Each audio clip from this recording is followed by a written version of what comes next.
Maray na aga, Cecil. Nandito po tayo sa Naga City.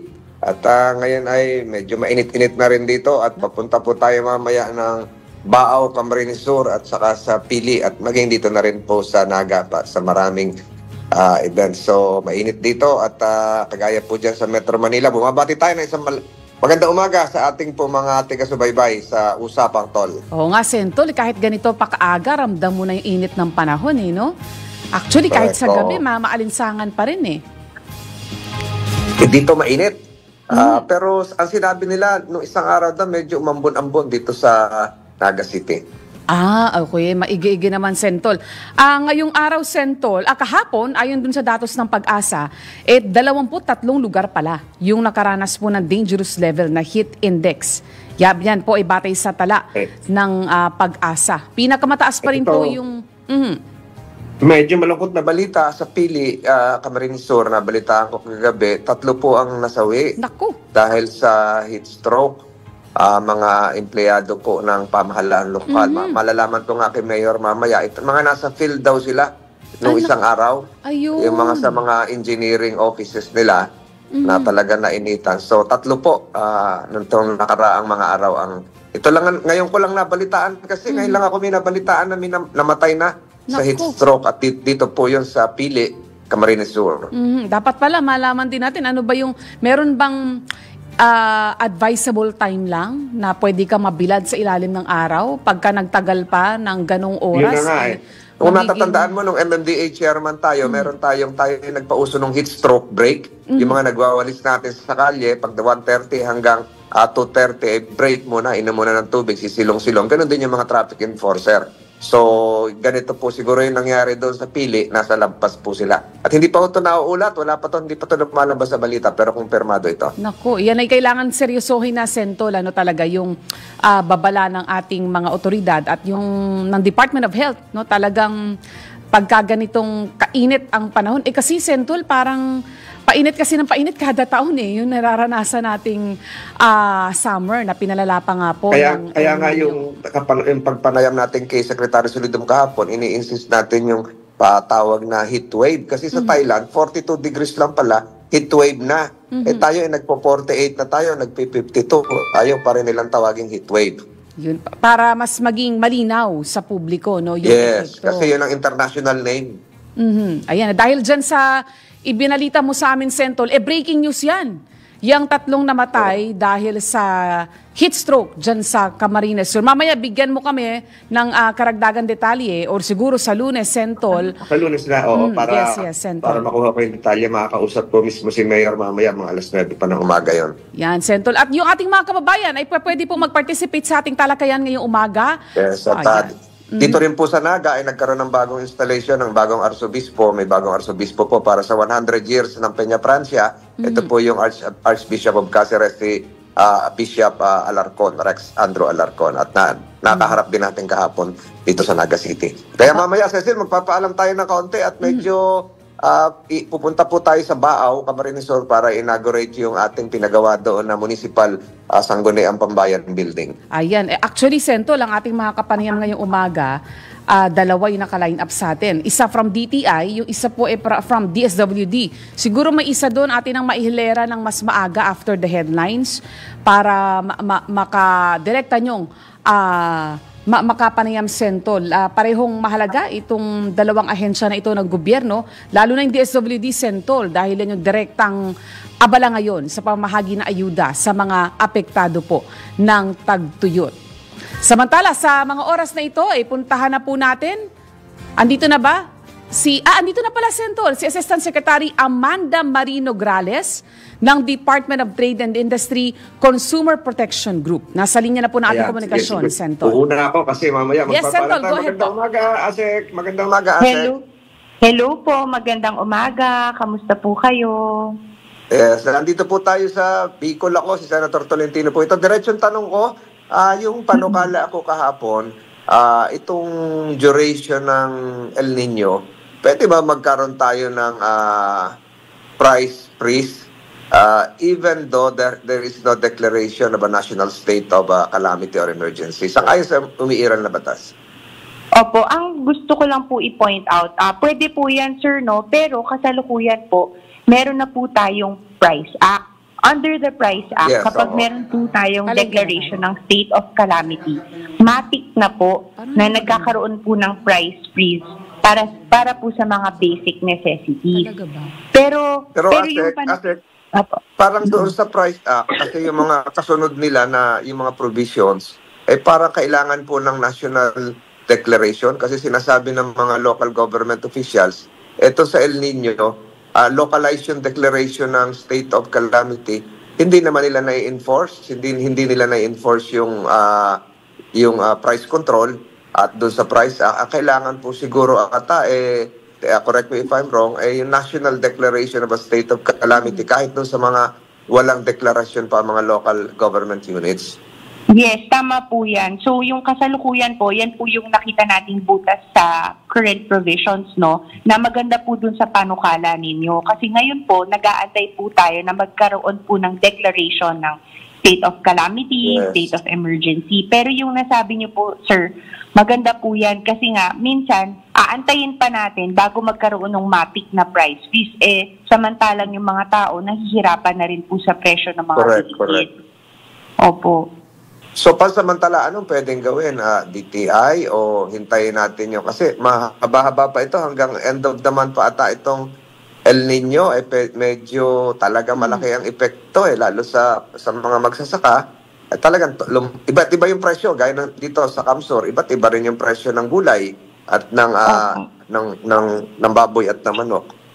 Opo, tama po yan. Pero meron po kasing may mga provision naman din po na pag meron pong mga, if the prevailing price of certain basic necessities po are excessive or unreasonable, pwede pong Yes. i-recommend ng DTI sa presidente po na mag-impose ng price ceiling for the basic necessities. Siguro doon sa term na unreasonable, pasok yun Opo. doon. Kasi Opo. yung hilera niya, yung mga sunod-sunod, yun yung martial law, yun yung mga writ of habeas corpus, talagang pang-national yun. Siguro Yun nga maaral po. yung uli yan at mahaba-haba pa ito, Asek. Cecil, Opo, meron nung karagdagang katanungan kay Asek. Ako yung nagpapasalamat sa kanya at ginising natin na maaga. Ang katanungan po from my end, Sentol, kasi meron pong panawagan yung isang consumer group, ASEC, na instead daw na SRP, gawin daw pong mandatory retail price. Yan. Ano pong inyong pananaw tungkol dyan na ASEC? Opo, yung pag sinabi po kasi nating mandatory retail price, ang intindi ko po dyan, ang government po or ang DTI ang magmamandato ng presyo. Sa kasalukuyan po, ang tinatawag nating SRP ay manufacturer prices po, nanggaling po sa manufacturer. Bakit po ganon? Kasi po yung approach po natin ay market-determined ang presyo. Yung manufacturer po nagdidikta. Kung babaliktarin po natin, ang gobyerno po ang magdidikta ng mga presyo ng mga sabihin natin, mga basic necessities or prime commodities, magiging market control po siya or kumbaga makikialam na po tayo sa presyuhan ng bilihin. Kung ganun po ay mamarampati ng current administration, pwede po natin hanapan ng basehan at kung ano po yung mga basic necessities na yun nga po bibigyan natin ng price ceiling. Yung nabanggit ko po under the Price Act, pag meron pong mga prevailing price ng basic necessity na excessive or unreasonable, pwede po ang DTI magrekomenda sa presidente na yun nga po mag-impose ng price ceiling na ito na po yung hanggang dito na lang muna ang presyo. So siguro ganun po muna yung magiging approach natin, yung mga certain basic necessities na excessive or unreasonable. Tuwing kailan ho ba nagpapalabas ng listahan ng SRP ang DTI, ASEC? Every month po ba ito o kada linggo?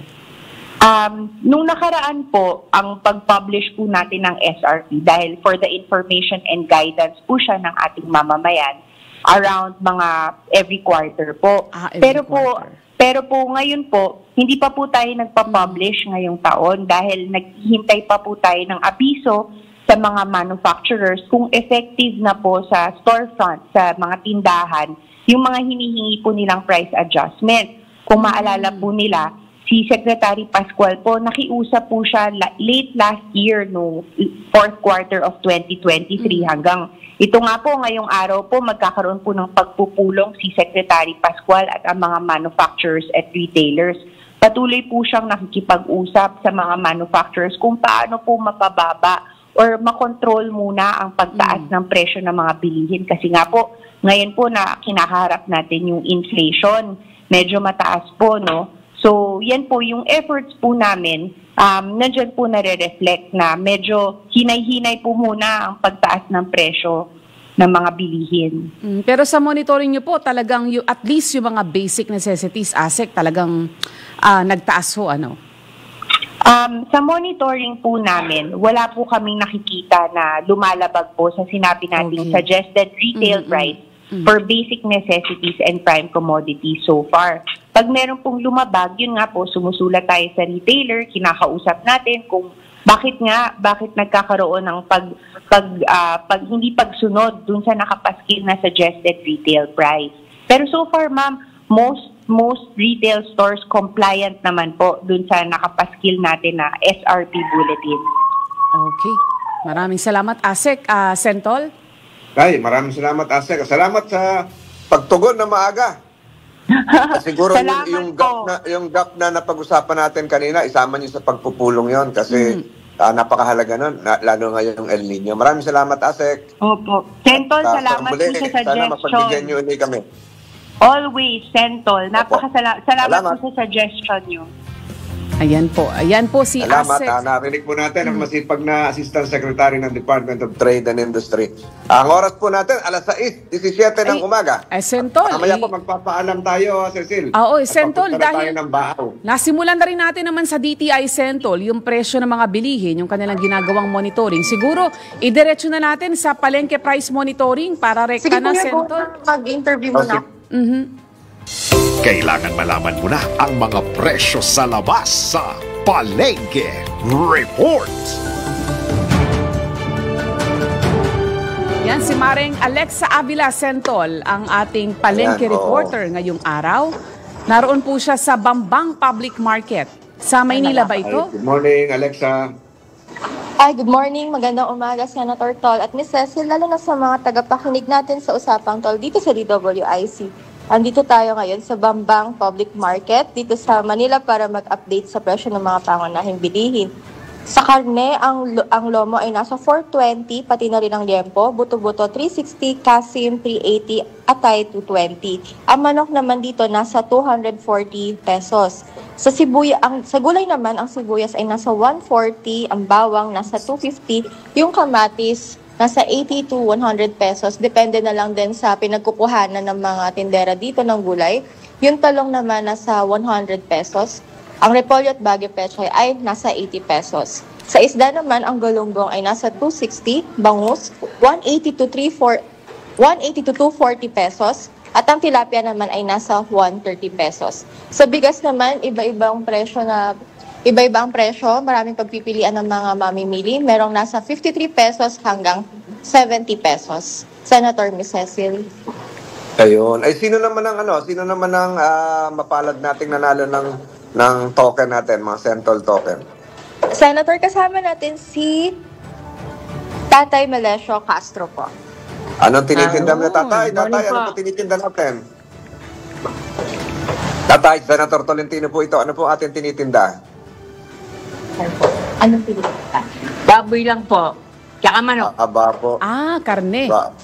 Apa. Ano, tumaas ba simula kahapon hanggang ngayon? May pagbabago ba? Hindi naman ito tumataas pang masyado. Pero, primera naman po kasi yung baboy natin. Ayun, saan slaughterhouse galing yan? Opo. Saan slaughterhouse? Dito lang sa Maynila? Opo, sa may, Caloocan, slaughterhouse. Caloocan. Medyo lang tayo. Hinay-hinay lang tayo sa pagbibilad sa araw. At kumusta mo kami dyan sa mga kasamahan nating mga tindera dyan? Cecil, may tanong ka? Opo. Iingat naman po. Oo, Sir Melencio, isuot nyo yung ni Sentol, yung sombrero.